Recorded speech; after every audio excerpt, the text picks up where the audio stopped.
Hello, everybody. Welcome back to another episode of Hometown Heroes Podcast with your host, Thomas Fallon. Today, we have Luke Wollet on the show today. Thank you so much for coming on the show. We really appreciate it. Thanks for having me, Thomas. Talk about growing up in the Mahoning Valley, going to Poland, what that did for you and, what life lessons it taught you. Yeah. So I'll tell you what, growing up in the Mahoning County and in Northeast Ohio, um, first of all, it teaches you about family and about respect and about community. We take for granted the community that we have. I live in Florida now, and there just isn't the pride that comes with, the different cities that we grow up with and, that hometown, Youngstown pride. So, a sense of community, a sense of respect, a work ethic, a lot of blue collar people where we're from in Northeast Ohio. And so I think a lot of those things would later on really help me out as I've gotten older and wiser, but and also faith. Northeast Ohio is a big area of faith. We have we're a melting pot, so we have a lot of different walks of life, but a common denominator in our faith in God. So growing up in Northeast Ohio is an honor and it's a privilege, and I take such pride in being from there. I love telling people I'm from there.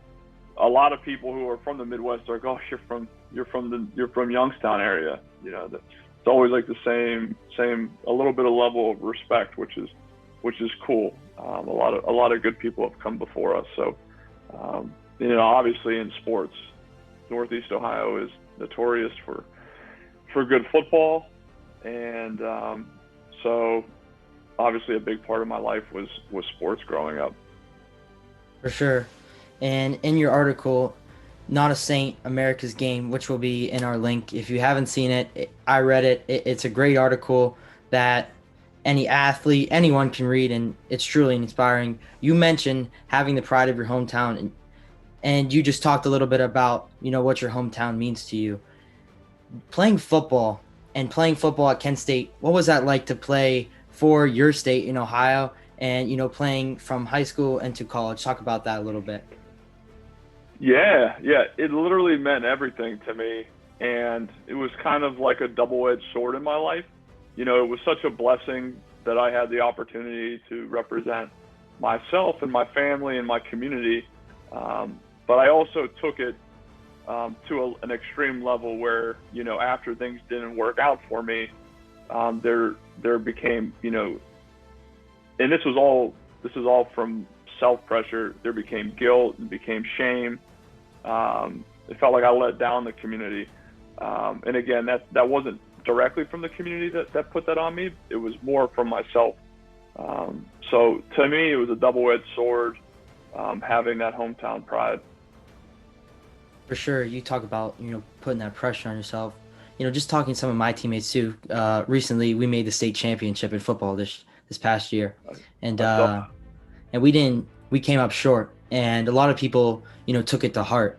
So I feel like a lot of people, when you're a leader, you put that pressure and you put that guilt on yourself in a way. And I saw that you've played with multiple injuries in your life, and that didn't stop you from doing what you love, because you thought maybe that you were a failure, or maybe you're letting down your team. And that's something I truly admire about you, is that you didn't give up when you probably could have. Yeah. Well, Thomas, I have to tell you, you're probably one of the best hosts I've ever been on, because you've done your homework, and I can tell you've read some articles. And yeah, I mean, we take it's very important to us, and it's very important to our community. And so I got wrapped up in all of it, and again, it is important, but it's not the end of the world. To me, it was, but I think that's part of like the part of how we grow up. We're tough people. We grow up in a tough area in Northeast Ohio. So it's all about a healthy balance, and that's what I would learn later on down in my life. So I saw that when you played LSU, you had that, you wanted to solidify, your ability to play on the field. Talk about that opportunity and your mindset going into that game. And I know you played Penn State, I think, after that game. Talk about how important those games were to you. Yeah, I had an underdog mentality. I had that I carried a chip on my shoulder everywhere I went, and so when I got to play the big dogs, it was in my mind it was time to show that I belonged. And Kent State being a mid-major school, we really looked forward to those games because we knew there was a national spotlight. We knew that there was a national presence. And again, I wanted to not only represent myself, but I loved being from Northeast Ohio and people being able to go on this journey with me. So it was really an exciting time in my life. It was an honor, probably something I took for granted, but it was a once in a lifetime opportunity. For sure. Talk about how noticing or like knowing that these medications were like getting in a wrong place or getting to a spot in your head where maybe you didn't feel comfortable. Yeah, yeah. I mean, it avalanches on you. I mean, so to preface this for people who don't know my story, I ended up having a lot of addiction issues in my life, and I think it's important for people to know that I drank one time in high school. I barely drank in college. After all this stuff came out, my teammates in college were like a little surprised. I was voted team captain. I won the conference's leadership award. Um, so, and I was also very ignorant to how addiction works in emotional pain. I think one of the downfalls about being a football player or being like pretty masculine is that we don't talk about our problems. So I I had I got injured in that LSU game, so I had depression about the timing of the injury. I started having anxiety about my NFL future. I started having stress, and I didn't know what any of these things were. So I just knew I was sleeping longer. My heart was beating faster. My hair is thinning. I'm just like, I'm going through it. And at some point before that, I was introduced to pain medication. So I started taking it for my knee, but I would find out that the pain medication actually works better for the emotional pain. And as I'm still going through all this stuff, the only thing that I know how that's numbing that is this pain medication.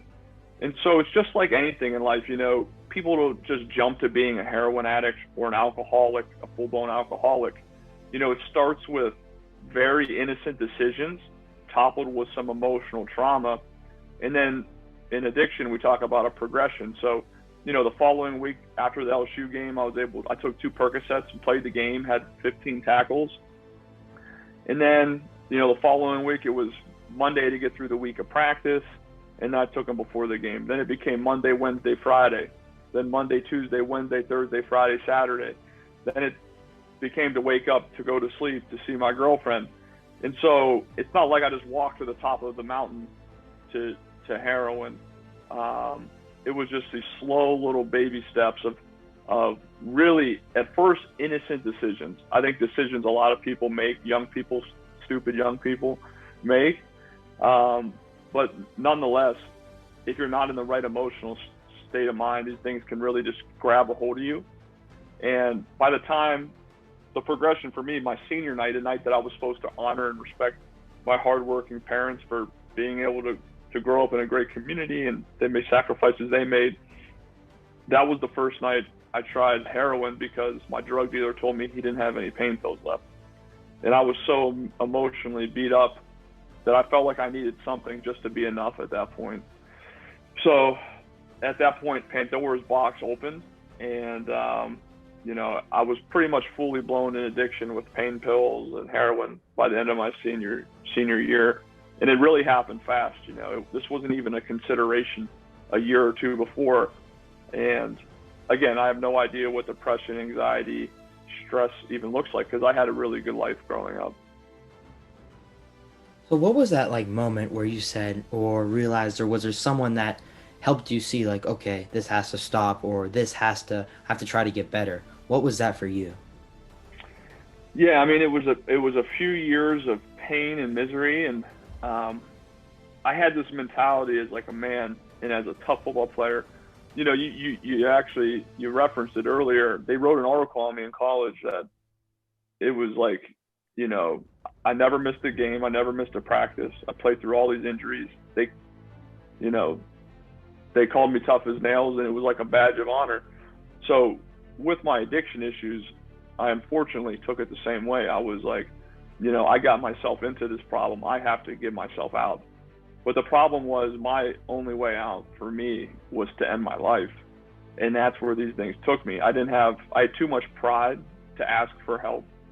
Um, you know, I kick this stuff on my couch, and then 2 weeks later, something would happen, and I would go get them again, and then, you know, I would try just drinking, and then I would try, you know, just smoking weed, and I was just looking for everything to fill some voids inside of myself, and to get rid of some of the pain I was in, and I was looking for an easier, softer way, and so, really, the next 3 years would look like a mess. It would be losing jobs, and my family just kind of pushing me away completely, and living out of my car, living in really bad, like, gross motels, and, you know, just a really, really sad story of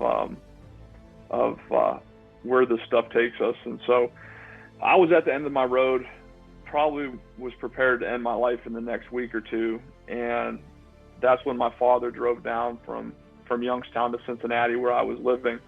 And in the Bible, there's a story of the prodigal son, and he goes away and he blows all of his inheritance. And, you know, just kind of like the prodigal son in the Bible, my father just told me how much he loved me. He didn't know what was going on, but he just wanted his son back. And it was that day that I told him that I would accept the help, and I went to a treatment center in Richmond, Virginia, and that's kind of where my journey in recovery started. So talk about now what you do and how you got to the point where now you want to go and tell your story, this inspiring story that you're telling. Well, yeah, thank you. You know, it wasn't my intention when I got sober. You know, I it was I just kind of saw God transform my pain into a purpose, and that I realized that there was a greater calling in my life than to play sports, and that the more I was working with people early on in my journey, the more I realized that I connected with them through sports, but for a greater purpose. And for me, that's to lead people to Christ, and that is to help people out of the journey of being addicted, which you know, it is a battle for a lot of people. But I saw sports. I have a great platform to use that. And so, you know, in treatment, a therapist, she spoke the word of God to me. She said, "Luke, read the story of Esther in the Bible." I said, "Yes, ma'am." She said, "Esther 4:14, perhaps you're created for such a time as this." Then I went to a treatment center in Florida, and the first time I went to church in 10 years, the guy did an altar call, and he said the same exact thing to me. He says, "Mr. Luke, perhaps you're created for such a time as this." And it was kind of like that moment where I went on this new faith journey, and this new journey of getting help for some emotional pain that I had. And you know, so I spent the next 18 months just really focused on getting better, and really diving into South Florida has a really big recovery community. So just getting intertwined in that. And then it came to a place where God placed on my heart to write the article that you referenced, Not a Saint, America's Game. And I really didn't have any expectation with it, but I also had like this newfound appreciation for life, that I knew there was a ton of other people struggling, a lot of young student athletes, I work with middle school, high school, college, professional athletes now, that struggle. And I saw that firsthand down here. And I also am blessed to know that there's a way out. And so I wrote that with no expectations, and really a couple buddies retweeted it that played in the NFL, and it kind of spread a little bit, and it's really opened up some cool doors. And so I got linked up with a great program called Banyan Treatment Center, and we have 15 facilities across the country from California to Florida. and they're all beautiful, beautiful facilities. Um, and so I told my story, work with their Christian program, work with all of our programs, and just really watch God open doors, really watch God connect me with people that were struggling, and just try to fight this battle alongside people. So now I'm blessed to use what was supposed to take me out and end me to a greater purpose, because there's a ton of people struggling with this stuff. This pandemic has actually, really intensified a lot of things with young people, older people, a lot of these addiction things. The last 12 months has been the highest rate of overdose deaths. Young people are dealing with more stress and anxiety and depression than levels ever seen. So I want people to, I think transparency in my life has helped some other people. And that's really what my goal was from all of this, was to put myself out there so that people can know they're not alone. Because I know when I was about to end my life, I felt like there was no one that understood me, and it just couldn't be further from the truth. And I was about to make a permanent decision to a temporary problem. And that's what I want people to know, is that, these things pass. There's a better way. It's okay to not be okay. But doing something that's going to permanently, alter your life or someone else's life is not the answer. Right. Like I said, that it's really inspiring, and your story is really inspiring. A quote that I pulled that from this article, that it says, "What evil used to try and kill me, I now use to save others. My test has become God's testimony." That's something that really stuck out to me. Yeah, I know. I mean, that's a beautiful. It's it's beautiful when you see God work full circle, and I truly believe He saved me to do this kind of work, and I've seen it with countless other people. I see it's like the multiplier effect. If we can all just make someone else's life easier and they go make someone else's easier, you don't know the full grasp of what we're all capable of. And I really believe that God turned my pain into purpose, and it's been amazing to see what's open. I could never have dreamed of the life that I have today, and I owe all the credit to God for that. So I'm going to continue to give Him the praise and the glory during this journey. Another quote that I want to point out that kind of I've noticed too in our area, especially in Warren, is that for you said football for me was more than a game. You said it was my first drug. With it, I was everything. Without it, I was nothing. I had to have it in my life, regardless of the physical, emotional, or long-term costs. Yeah. When I tell my story, I always tell people my first drug was sports. And what we don't realize is I was the type of athlete that went from football to basketball to track practice to baseball practice. And when I was at practice or at a game, nothing else mattered. I didn't have any problems at home, my girlfriend, nothing. I didn't think about anything else. And later on in life, because I never really worked through those things, when sports went away, those things all really came to the surface in my life. And, that's like I never got in trouble with drinking or drugs early, because sports were so important to me. So it really was my first drugs. Later on, drugs would give me that same feeling, that same relief that sports once gave me. So yeah, it really is my first drug. It was my first drug, and now life is about moderation. Talk about what, Christ has done for you and how you try to use Christ to influence others. Yeah, I mean, I'm nothing without Jesus. Jesus, He saved my life, and I'm in forever debt, to Him. It doesn't mean that I'm a perfect Christian by any means. I fall short daily, and I'm constantly repenting. But I think what people a lot of times with Jesus is He wants a relationship with you. It's not necessarily about religion. And so my story, I tried everything. I tried sports, gambling, women, money, to fill that God-shaped hole in my heart. And I remember, like, few days after I was saved, um, I was dead broke down here in Florida, driving to a 15, maybe like a $12 an hour job, and I was like 3 or 4 months sober. But I had a relationship with God, and I remember crying on my way to work, just grateful. And I had everything else, and I didn't want to live anymore. And then I had nothing physically, and I had God, and I found out I had everything that I needed. And so the problem is, the challenge that the young people are going to have is the world telling you to chase this or that. This is where happiness lies, and it's all a big lie. The truth is, God alone is enough. And once you have that relationship, everything else in your life changes drastically. And so I've seen God continue to work in my life over the last 4 years of being sober, and making me a better man. And again, I'm nothing without the blood of Jesus.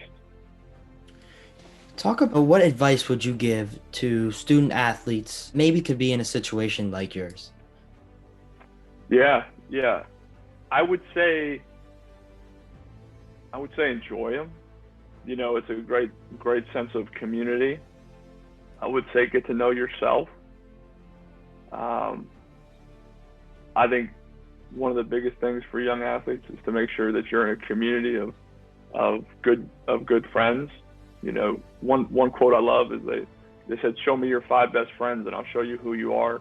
And it couldn't be more of the truth. We tend to attract what we put out. Now I have a bunch of God-fearing, beautiful men around me that are always trying to lift me up. So I would say get around good friends, get to know yourself, and just keep exploring other options outside of sports, because eventually sports is going to end, and you're going to have to identify as something other than an athlete. Would you say that, for your circumstance, I know now with COVID that college athletes, like they can have another year of eligibility, but for you were fighting for that NFL spot, fighting for your career. Do you think that there should be something else for athletes that get hurt? I know like redshirt wasn't capable for you. You think that there should be another source for athletes, that maybe get hurt? That's a great question. I think that there should be a lot of different things. And the Mid-American Conference I actually got invited to speak at their summit, their mental health summit 2 years ago, and tried to implement some things there. Unfortunately, there isn't a huge focus on player mental health. I wish I could say it was different. It's a business, and it's a cruel business. And I love everyone at Kent State, regardless of all the stuff that happened to me. A lot of it they couldn't control. But there should be more wellness checks, counselors, mandatory counseling.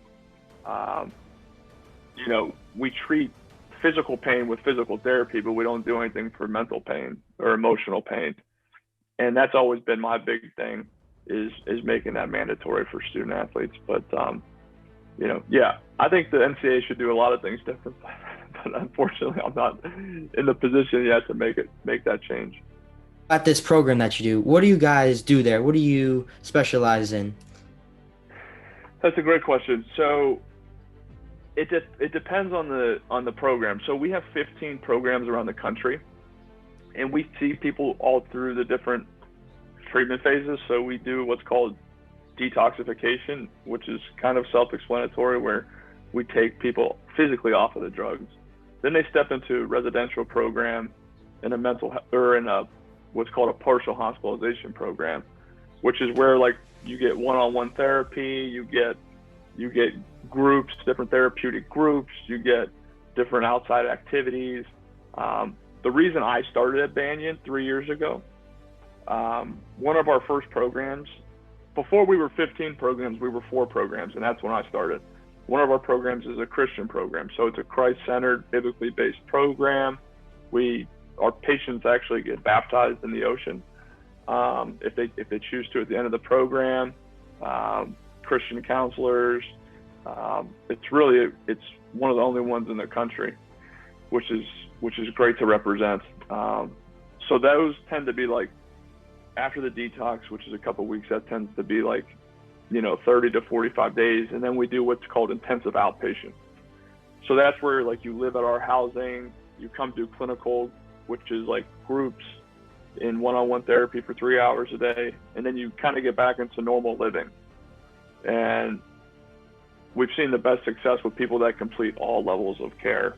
So, really the journey of recovery is a journey of relearning how to live in a normal life again. Because a lot of us have traveled down a dark rabbit hole, and you become like emotionally frozen when you start using drugs.